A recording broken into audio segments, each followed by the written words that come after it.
Assalamualaikum warahmatullahi wabarakatuh. Bismillahirrahmanirrahim. Alhamdulillahi hamdan katsiran tayyiban mubarakan fihi kama yanbaghi li jalali wajhika wa li azimi sultanik. Allahumma salli ala sayyidina Muhammadin abdika wa rasulika nabiyil ummi wa ala alihi wa sahbihi wa sallim. Na'udzu bi kalimatillahi tammati min syarri ma khalaq. Bismillahilladzi la yadurru ma'asmihi syai'un fil ardi wa la fis sama' wa huwa as-sami'ul 'alim. Allahumma adfa'anna al-waba' wal ghala wal riba waz zina wal mihan was su'al fitan ma zahara minha wa ma batan an baladina hadha khassatan wa an sa'iril biladil muslimina 'amatan ya rabbal alamin.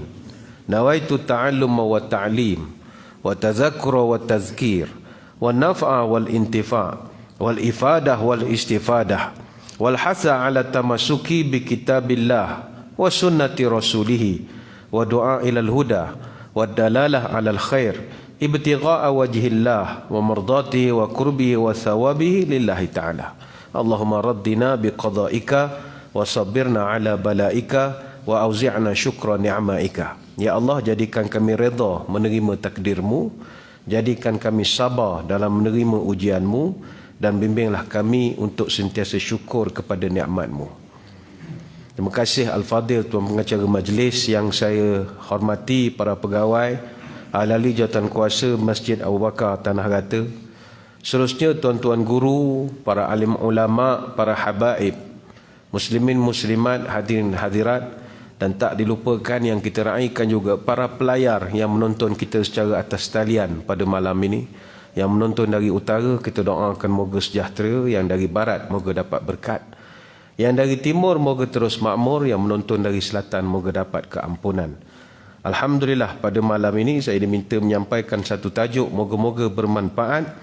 Masjid sepi selepas PKP, bagai pungguk rindukan bulan. Hadirin hadirat yang dirahmati Allah sekalian,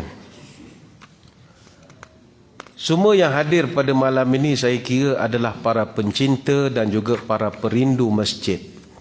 Seperti yang kita semua maklum, ketika semua masjid di negeri Pahang dititahkan agar dihadkan aktivitinya tepat jam 12.30 malam 18 Mac tahun 2020.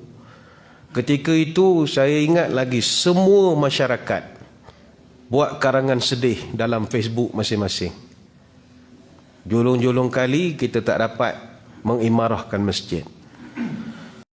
Masjid ketika itu dititahkan, dihadkan aktiviti selama 2 minggu.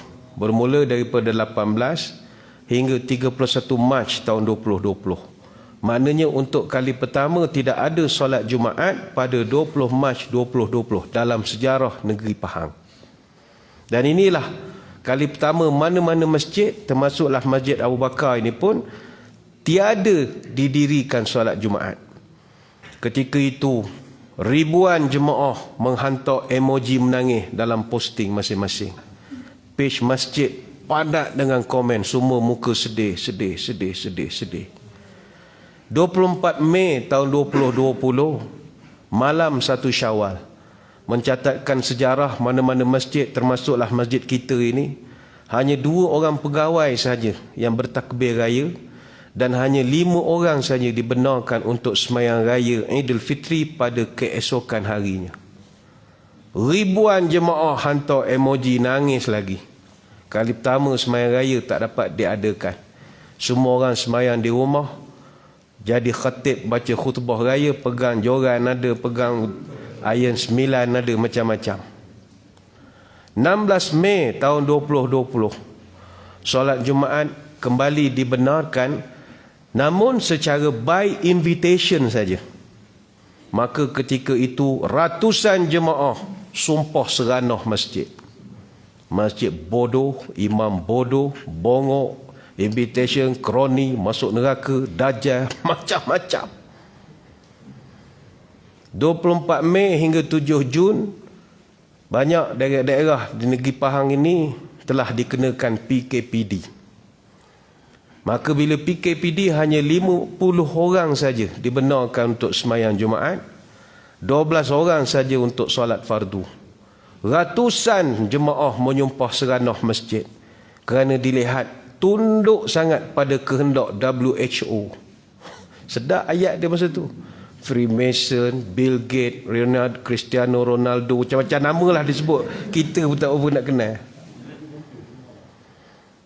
9 dan 16 Julai tahun 2021 dibuat pula sembahyang Jumaat secara tertutup kerana beberapa tempat terlibat dengan PKPD bersasar. Dan negeri Pahang antara negeri yang paling terkenal dengan PKPD. Sebab kita punya task force COVID begitu strict sekali. Kes sikit saja kita terus kepung. Negeri lain lah longgar, kita masih sampai sekarang pun masih lagi ketat lagi.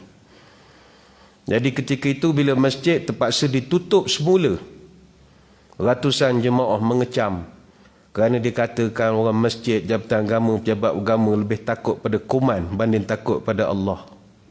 Itu paling banyaklah kami terima. Ada yang menyumpah seranah, ada yang menyindir. Dia orang kata sekarang ni kalau nak pergi masjid, kalau tak nak jadi kesalahan, pakai kasut jogging, pakai seluar track. Kalau PKD tanya, polis tanya pergi ke mana, kabur pergi jogging. Sebab jogging boleh, pergi masjid tak boleh. Jadi dia suruh pergi masjid pakai kasut jogging. Ada tu imam luruh pakai kasut jogging tu pergi masjid. Luruh. 31 Julai 2021, kebanyakan masjid telah dibenarkan untuk membuka solat jemaah julung-julung kali secara walk-in. Boleh datang saja, terus datang tanpa ada sebarang aplikasi dan bagai-bagai. 16 Ogos 2021, pihak Majlis Agama Islam Adat Resam Melayu Pahang mengeluarkan ketetapan rasmi. Tiada polisi medical apartheid. Pahang satu-satunya negeri dan dipahamkan satu lagi Perak tidak mengamalkan peraturan syarat 2 dos untuk kemasukan ke masjid. Di peringkat kita, di peringkat masjid, kita begitu suka sekali. Sebab kita menjangka pihak jemaah akan gembiralah dengan kelonggaran ini. Tetapi tetap saja ada di kalangan jemaah yang thinking out of brain. Bukan thinking out of box. Fikir lu tak pakai otak. Mereka kata Pahang ni dia sengaja je benarkan semua. Sebab dia nak suruh juga orang tak vaksin ni vaksin. Sebab nanti bila orang tak vaksin datang, khutbah Jumaat akan pesan khutbah kedua suruh vaksin. Jadi lama-lama kita terpengaruh. Lalah kita vaksin ni semua permainan halus. Ni semua ni Freemason belaka. La ilaha illallah. Vaksin salah, tak vaksin pun salah. 22 September tahun 2021, SOP rasmi menyebutkan tidak ada halangan mana-mana pihak untuk datang masjid. Tak kira apa saja latar belakang pahaman dia tentang vaksin, sama ada dia orang vaksin ataupun orang pro-choice. Kita sebut anti-vaksin, dia marah. Pro-choice lah kita panggil. Boleh datang ke masjid dan jumlahnya ikut kapasiti masjid. Sekali lagi kita menyangka jemaah akan gembira. Datanglah beramai-ramai ke masjid. Namun hari ini, genap 3 minggu 10 hari, SOP ini dilaksanakan. Kehadirannya seperti yang tuan-tuan boleh lihat. Kalau kita lihat data, kami di Masjid Negeri, kami ada culaan data. Masjid ini saya tak pasti dia ada buat atau tidak. Kita orang datang, kita ambil attendance. Tapi bukan kita suruh dia tulis. Kita ada mekanisme sendiri mengukur kehadiran jemaah datang ke masjid. Minggu pertama, kita lihat ketika SOP itu telah dibuka, jemaah yang datang lebih kurang dalam 3,480 jemaah sepanjang minggu pertama. Minggu kedua naik 3,173, turun 3,173, kemudian naik 3,600. Maknanya average dalam 3,000, 4,000 saja seminggu. Tapi jumlah ribu-riban ni sebab campur Jumaat. Kalau kita tolak Jumaat, less than 2,000 saja yang datang tiap-tiap minggu. Ini yang saya gelarkan kumpulan ini, yang marah-marah sumpah seranah masjid dulu. Saya gelarkan mereka ni geng-geng ahli sunnat wal jumaat. Dia bukan ahli sunnah wal jamaah. ahli sunat wal Jumaat. Dia marah sebab tak boleh sembahyang Jumaat je. Bukan sebab marah tak boleh subuh, zuhur, asar, maghrib. Mana pergi? Jawapannya tidak ada. Dia marah dulu sebab kes sembahyang Jumaat je. Sebab itu tuan-tuan yang boleh datang masjid waktu subuh, zuhur, asar, maghrib, ini pencinta masjid betul. Yang ini yang genuine. Yang tak pernah komen, tak pernah komplain. Okey, tak bagi kita sembahyang rumah, kita sembahyang rumah. Mudah. Tapi kalau ahli sunat wal Jumaat, yang ini ni. Yang ini Freemason, Dajjal, imam bodoh, imam bengong, ikut telunjuk Yahudi, bagai-bagai. Ni geng sunat wal Jumaat. Semangat tak tentu arah.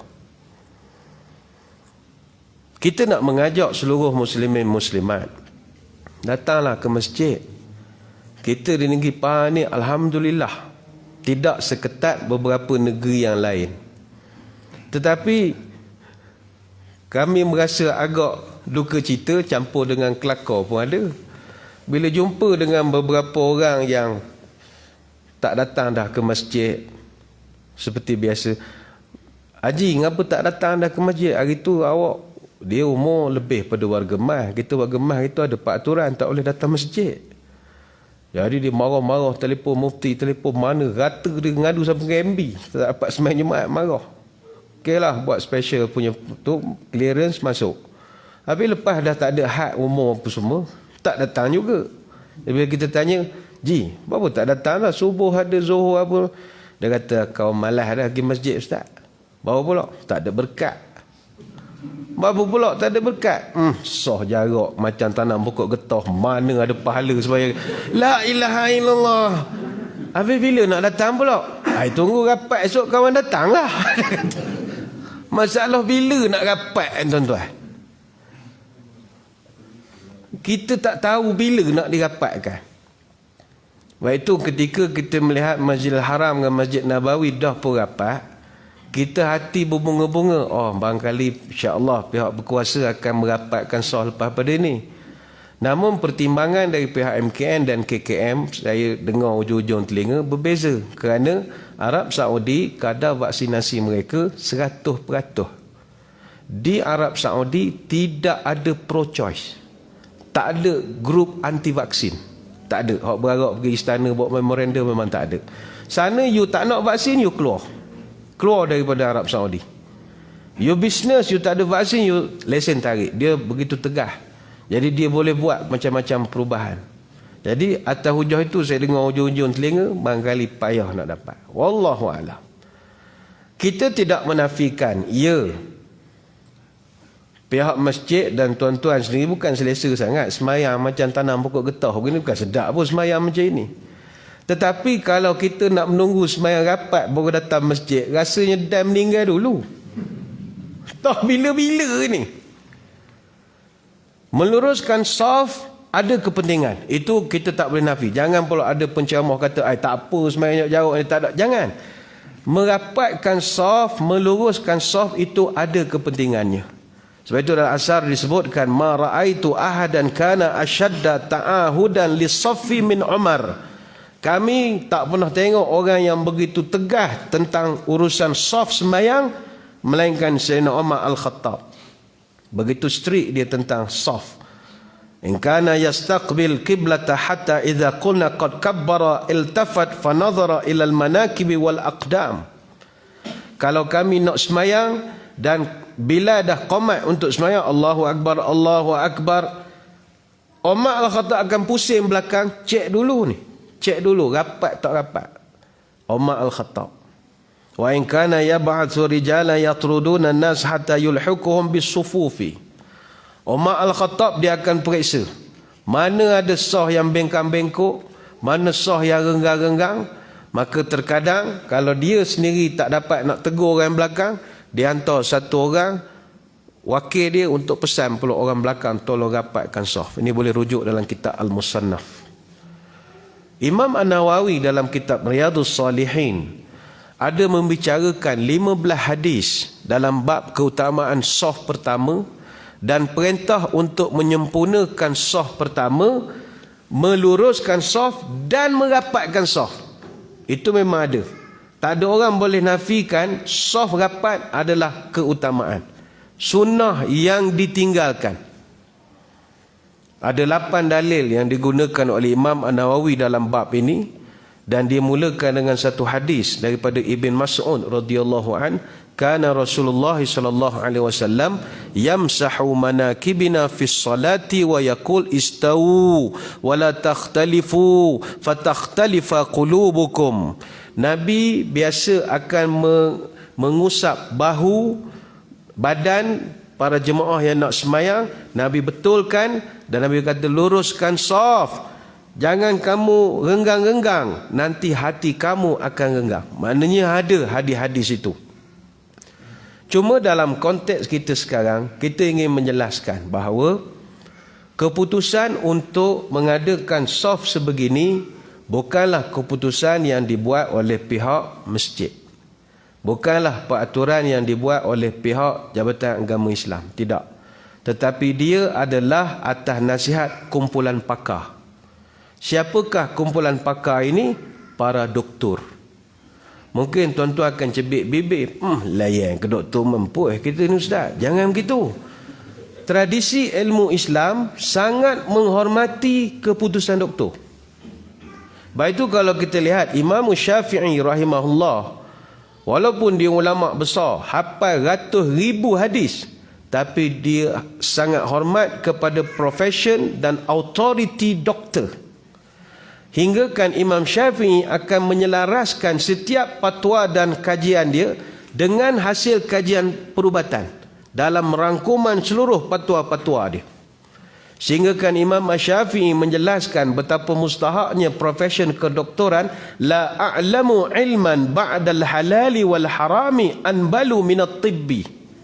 Saya tidak tahu apakah ilmu yang terbaik selepas ilmu tentang halal dan haram. Yang kedua kata dia adalah ilmu kedoktoran. Ilmu yang sangat terbaik selepas daripada ilmu mengenal halal dan haram. Imam Syafi'i juga menekankan bahawa antara ilmu-ilmu duniawi, maknanya ilmu surveyor ke, engineer ke, jadi arkitek ke, jadi macam-macam lah profession-profession yang lain. Ilmu duniawi yang paling mustahak kata Imam Syafi'i adalah ilmu kedoktoran. Ilmu yang paling mustahak sekali.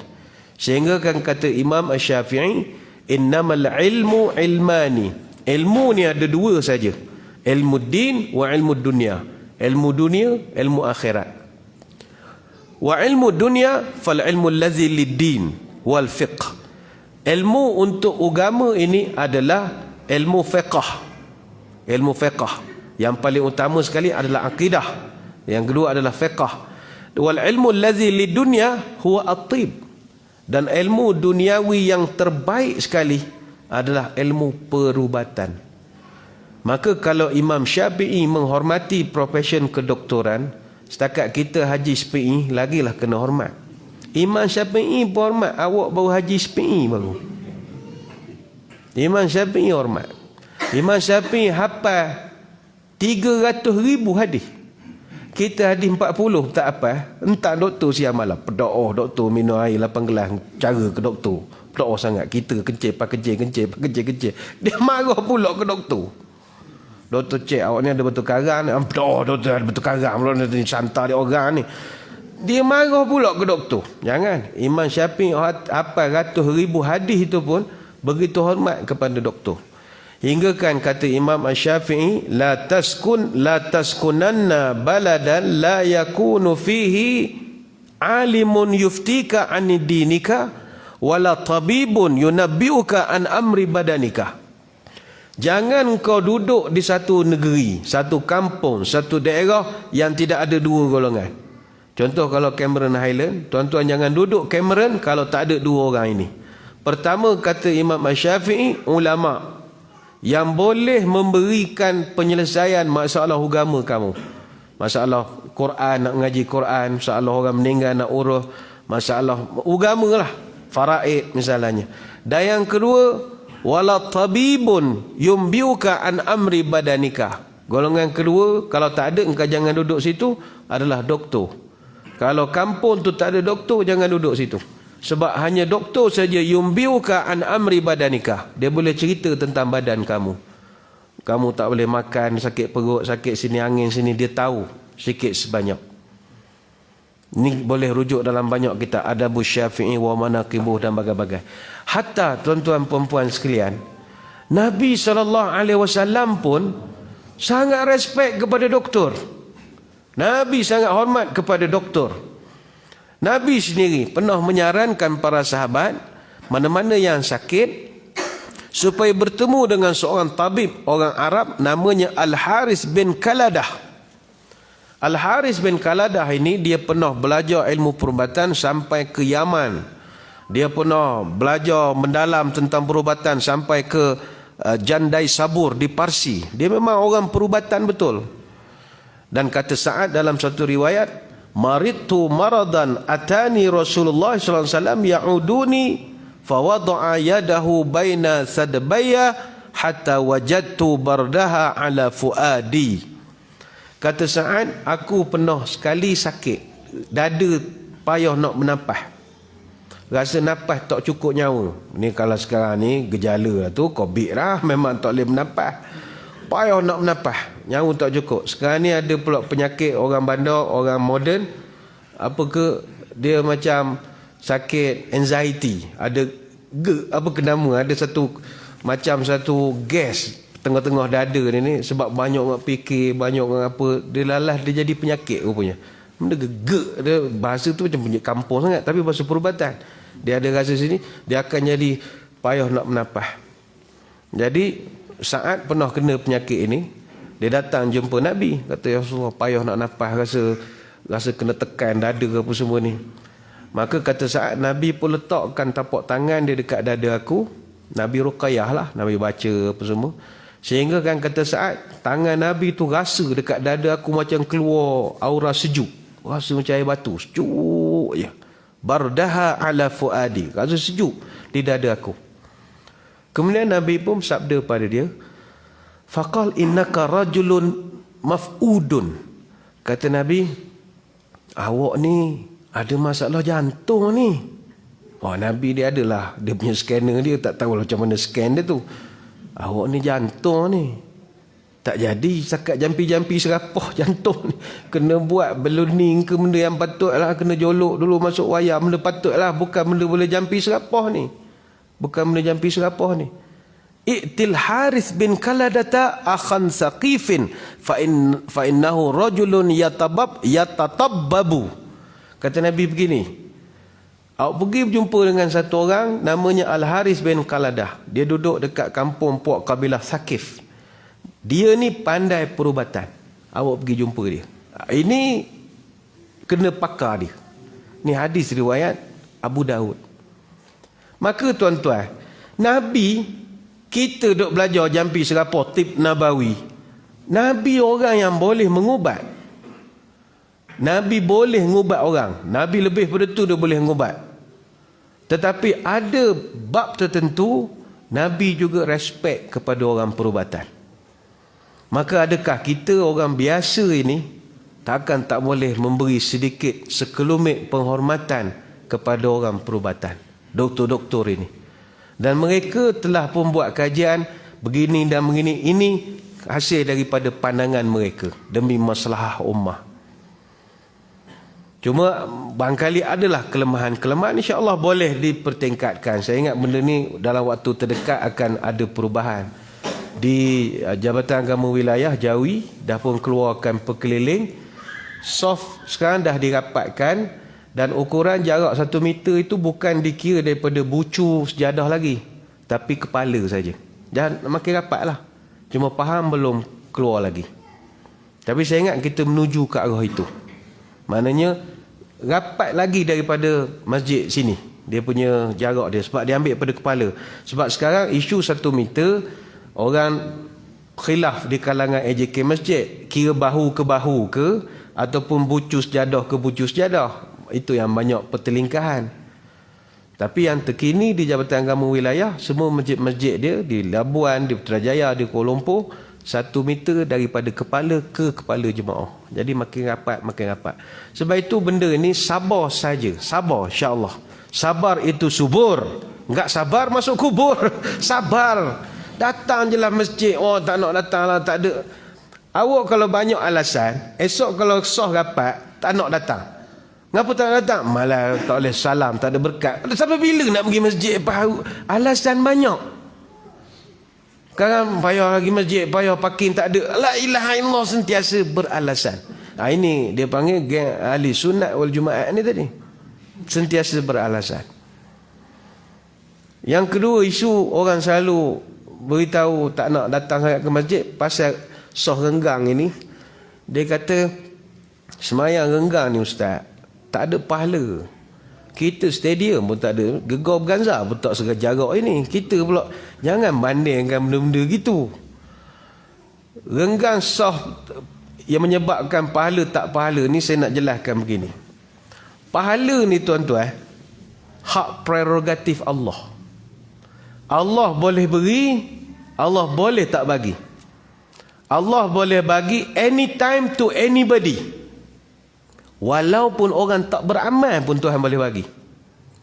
Ada orang tak pergi haji, tapi kerana duit haji dia, ni cerita masyhur kita dengar di kalangan para ulama.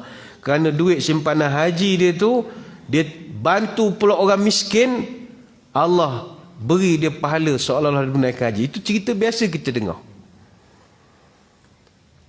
Kalaulah kita kira semua pahala, benda pahala wajib Tuhan bagi, maka seolah-olah Tuhan tu bekerja dengan kita. Pahala hak Allah. Soh renggang ke, soh rapat ke, Tuhan boleh beri. Hak prerogatif. Saya ambil contoh, katalah orang Cina, non-Muslim. Dia melintas jalan. Tiba-tiba dia niatlah dia dengar tazkirah ni daripada atas Zaini tu, kata betul juga ya, Islam ni bagus. Aku nak masuk Islam lah. Dia pun jalan kaki cari ustaz ke mana nak mengucap. Tengah melintas jalan depan Starbucks, langgar dia kereta, meninggal. Tuan-tuan agak dia meninggal, masuk surga ke tak? Kalau dia masuk surga, apa amalan yang dia buat? Semayang tak lagi. Pergi Mekah jauh sekali, bayar zakat tak pernah. Toh sunat ke tak, kita tak tahu. Tapi kenapakah pada penilaian kita orang ni layak masuk surga? Sebab pahala, dosa, hak prerogatif Allah. Jangan mulut kita kata, awak buat ni tak ada pahala. Awak tahu mana? Awak buat ni besar pahala. Awak tahu mana? Tak ada, ini hak prerogatif Allah. Allah boleh beri, Allah boleh tak bagi. Jadi jangan kita hukum, ini tak ada pahala ustaz. Awak tahu mana? Macam ni baru pahala ustaz. Awak tahu mana? Hak prerogatif Allah. Rahmat. Dulu di Johor, cerita orang masuk Islam. Dia cerita ada satu di Johor dulu. Ni orang Jabatan Agama, cerita Jabatan Agama Johor. Ada satu orang daripada Sarawak, orang Iban. Dia Kristian. Kemudian dia pindah, dia duduk di Semenanjung, kerja di Kuala Lumpur. Kemudian dia masuk Islam. Dia masuk Islam, baru masuk tak sempat tukar IC apa semua, dia dapat offer bagus di Johor Bahru. Dia kerja di Johor. Dia kerja di Johor Bahru, baru kerja meninggal. Bila meninggal, urusan kita base kepada ID dia lah, kad pengenalan apa semua. Dan atas kertas dia belum Islam. Jadi pihak hospital kontak waris pun susah sebab dia daripada Malaysia Timur, benda susah. Jadi uruskan sendiri. Bila nama dia bukan Islam, dia dikebumikan di jagat Kristian. Kebumilah. Nak jadi cerita, kawan dia sama-sama daripada Sarawak datang cari dia. Terkejut bila dengar dia dah meninggal. Tanya di mana kubur dia? Jagat Kristian. Dia kata, jagat Kristian, dia ni Islam. Terkejut pula orang. Bila masa dia Islam? Dia masuk Islam dekat pusat Islam Kuala Lumpur, Jawi. Dekat pusat Islam, depan Masjid Negara. Tapi tak sempat lagi urusan.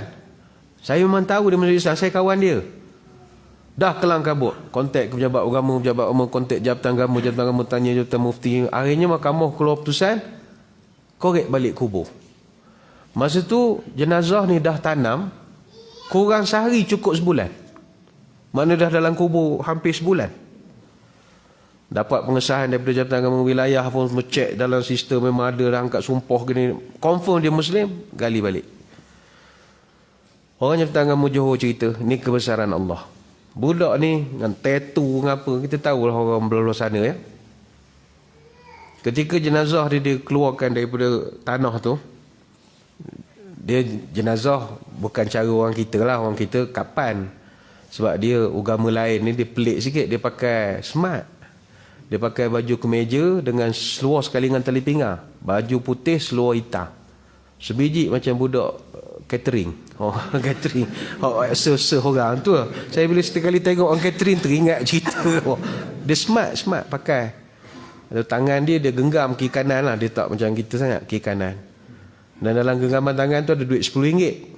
Tak tahulah mungkin nak beli pada masyarakat air ke apa. Agak yelah lakum dinukum aliyadin lah. Kita respect lah pemahaman orang.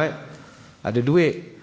Tapi yang ajaibnya adalah jenazah dah ke bumi hampir sebulan, tak terjejah sikit apa. Kalau kening dia sikit lah, dia jatuh itu. Bayangkan kebesaran Allah Ta'ala. Tuan-tuan nak cakap soal pahala dosa. Ini hak prerogatif Allah. Jangan mulut kita cepat. Entah buat ni tak ada pahala ni. Awak tahu mana? Awak tahu mana? Baik itu jangan mudah.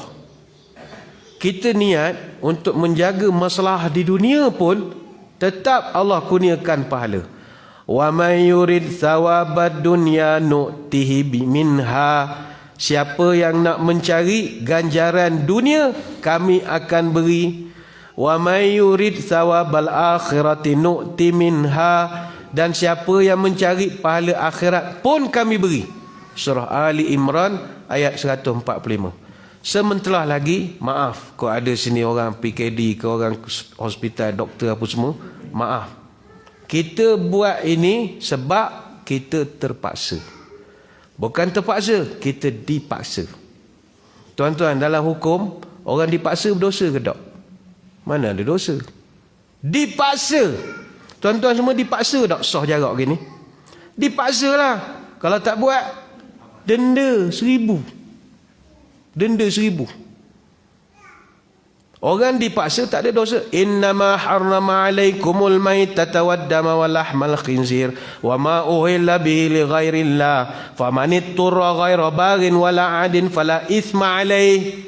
Allah Ta'ala menyebutkan, aku haramkan pada kamu bangkai, darah, daging babi, binatang tak sembelih kerana Allah. Haram kamu makan. Tetapi siapa-siapa yang terpaksa dalam keadaan hatinya tidak suka pada benda itu, maka tidak ada dosa pada dia. Tuan-tuan semua dipaksa. Jangan mau marah. Kita berehat dulu seketika untuk memberi laluan kepada azan isyak. Tuan-tuan semua jangan ke mana-mana. Kita akan kembali sebentar lagi.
Muslimin muslimat yang dirahmati Allah, mohon izin untuk kita anjakkan sedikit pelaksanaan solat isyak kita, untuk kita menghabiskan sedikit lagi syarahan pada malam ini. Berdasarkan peraturan azan isyak kita kena berhenti, tapi mohon izin untuk dianjakkan. Muslimin muslimat sekalian, kita nak menyeru seluruh masyarakat, datanglah ke masjid. Tidak ada alasan untuk kita tak nak datang ke masjid. Kalau dulu masalah kerana renyah, terpaksa nak kena ada tempahan, by invitation, sekarang dah tak ada, semua walk in saja. Cuma mungkin kita renyah nak daftar MySejahtera, nak scan suhu apa semua. Di mana-mana saja kita kena buat benda itu. Tuan-tuan nak pergi ke kedai pun kena buat juga. Jadi itu standard prosedur saja. Alasan lain tidak wajar kita bangkitkan, nak mengatakan tak ada barakah dah semayang di masjid. Jangan. Oh, masjid sekarang dah tak ada sunnah-sunnah Nabi, dah hilang. Tak ada boleh bersalam, tak boleh sah berapat dan sebagainya lagi. Saudara-saudari sekalian, mana lagi bagus? Datang solat berjemaah di masjid dengan saf renggang, atau tak datang langsung berjemaah di masjid? Mana lagi bagus? Ada beberapa perkara yang perlu kita fahami. Semayang di masjid juga adalah sunnah Nabi SAW. Jangan kita ingat sah renggang, sah rapat tu je sunnah Nabi. Kadang-kadang orang yang bercakap soal sah renggang ni tak ikut sunnah, kita perhatikan dia dari kepiah sampai ke kaki, tak ada pun ikut sunnah Nabi. Kayu sugi ada? Tak ada juga. Sunnah apa kalau kayu siwak pun tak ada? Jangan cakap soal sunnah. Baik tu orang kalau cerita hal sunnah, kita tengok dalam poket tak ada kayu siwak, berhentilah cakap pasal sunnah. Sunnah paling basic. Nabi tak pernah meninggalkan sugi dan siwak. Setiap kali nak wudu, setiap kali nak semayam, bangun tidur, hatta Nabi nak wafat pun Nabi gosok gigi lagi. Cakap soal sunnah. Semayang di masjid juga adalah sunnah Nabi. Mana nak diletakkan?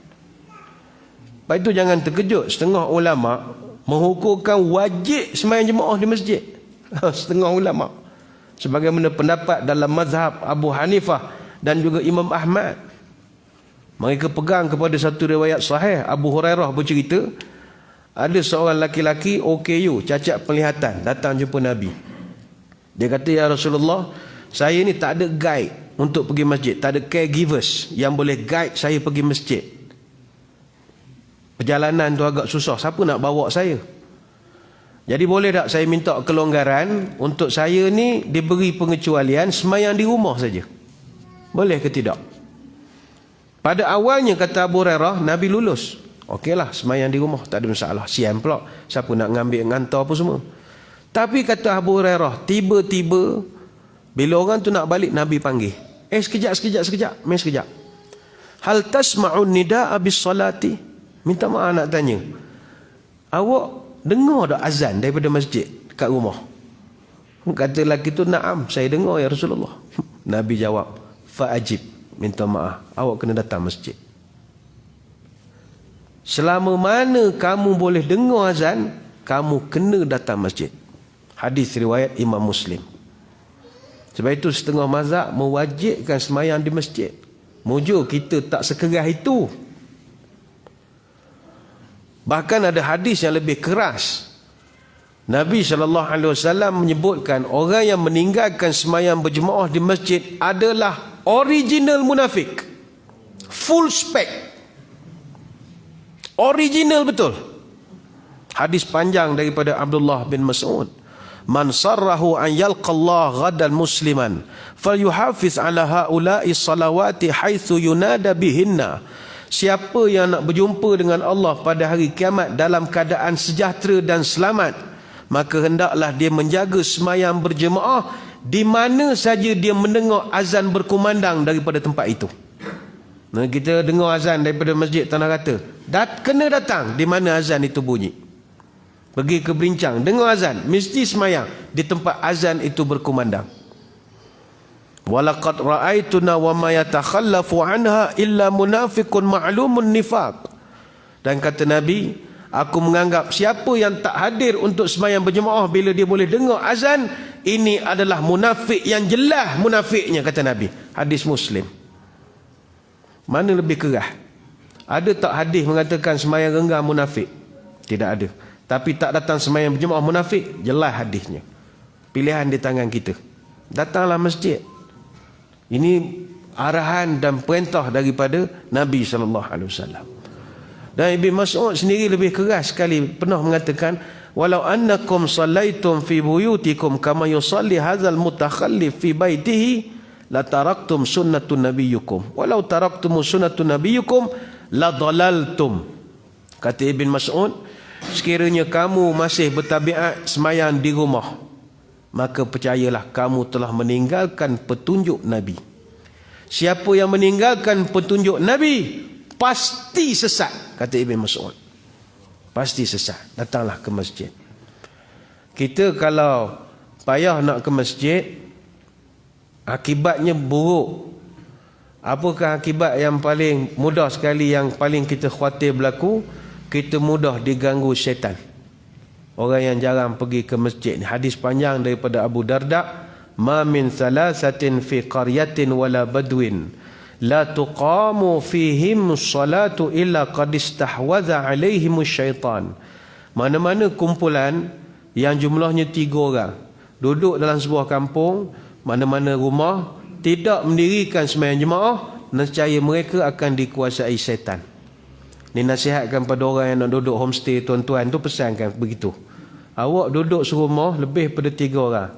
Orang ni semayang di bilik, orang ni semayang buat hal masing-masing. Kalau malam kan anak menangis pukul 1 pagi, jangan heran. Syaitan mudah datang di tempat yang tidak ada semayang berjemaah. Semayang jemaah ni mustahak. Semayang jemaah itu kalau duduk di tempat yang tidak ada masjid. Maka kalau tempat yang ada seruan, lagilah kena sahut seruan itu. Illa qad istahwadha alaihimu syaitanu fa'alaikum bil jamaah fa innama ya'kulu dhi'bal qasiyatah. Hendaklah kamu berjemaah, kerana serigala itu dia hanya memakan haiwan yang terpencil daripada kumpulannya. Ini hadis riwayat Abu Daud dan juga An-Nasai. Datang jemaah. Muslimat pun sama. Hukum wanita datang berjemaah tak ada masalah. Mungkin ada ustaz garang-garang tak bagi datang. Tak payah datanglah, awak comel ke orang nak jadi. Tak ada orang, semua tutup belaka, benda rupa kita tak tahu belaka dah. Semua dah topeng belaka ni, tak ada nampak muka dah sekarang. Datang jemaah. Kata Abdullah bin Umar dalam satu hadis, la tamna'u ima Allahi masajid Allah. Jangan kamu halang orang perempuan datang ke rumah Allah. Ni hadis riwayat Bukhari dan Muslim. Jadi kita menyeru semua muslimin muslimat, datanglah berjemaah ke masjid. Cuma kepada pihak masjid, bila kita dah tolong kempen, kenalah siapkan prasarana, kemudahan, aktiviti, perimarahan untuk kita nak memancing jemaah. Ni kan bila orang dah ramai-ramai, tandas rosak, orang marahlah. Benda tu ada masa kipas tak berfungsi, kapet bau macam-macam, maknanya azan pun tak berapa sedap, PA system berdepan-berdeping. Jangan begitu. Kita kena siapkan sebab kita nak menerima kedatangan tetamu. Dan kita menginsafi bukanlah mudah nak mendapatkan jemaah dalam suasana kita duduk di tempat peranginan begini. Bukan senang. Sebab orang yang datang on and off, orang semayam singgah-singgah. Bukan semua dapat ikut SOP, nak bawa sejadah bagai-bagai. Jadi cabaran tu lebih tinggi lagi. Anak qaryah tempatan, dia lebih selesa di surau berdekatan masing-masing. Jadi memang bukan mudah. Sebab itu tuan-tuan ni, kalau boleh datang ke masjid, menempuh segala jam dan bagai-bagai, layak ditabarkan sebagai pendekar semua, warrior ini. Nak semayang subuh. Sebab itu kami di Masjid Negeri menggelarkan jemaah kami subuh warrior. Panglima subuh semua. Sebab kalau Masjid Negeri Pahang, itu memang tengah-tengah bandar betul. Kami tak ada anak qaryah. Jadi kami masjid musafir, orang nyinggah. Maka bila tengah-tengah bandar ini, cabarannya begitu besarlah. Orang daripada kawasan perumahan, dia orang sendiri dah ada masjid dan surau masing-masing. Jadi mana-mana yang dapat datang tu memang luar biasa betul lah. Dia memang nak semayang di Masjid Negeri. Jadi kita sediakan untuk mereka banyak program.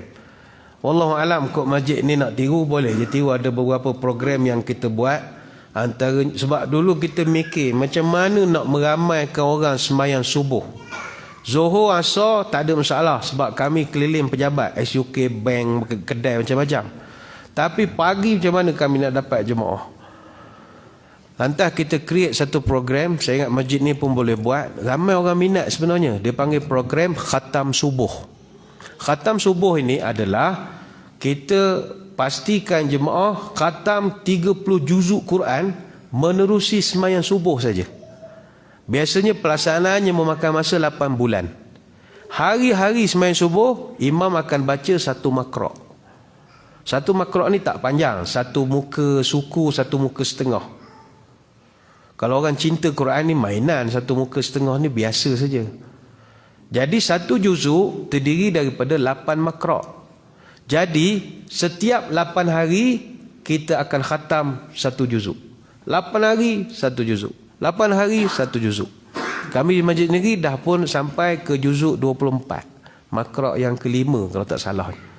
Jadi sikit-sikit. Jadi jemaah dia rasa suka. Dan nanti mana yang khatam 30 kita keluar sijil. Dia orang akan rasa seronok lah. Boleh tunjuk anak cucu frame besar-besar. Tak kat rumah. Tengok Aki dulu khatam semayang subuh Quran 30 juzuk. Orang dengar pun jadi gitu.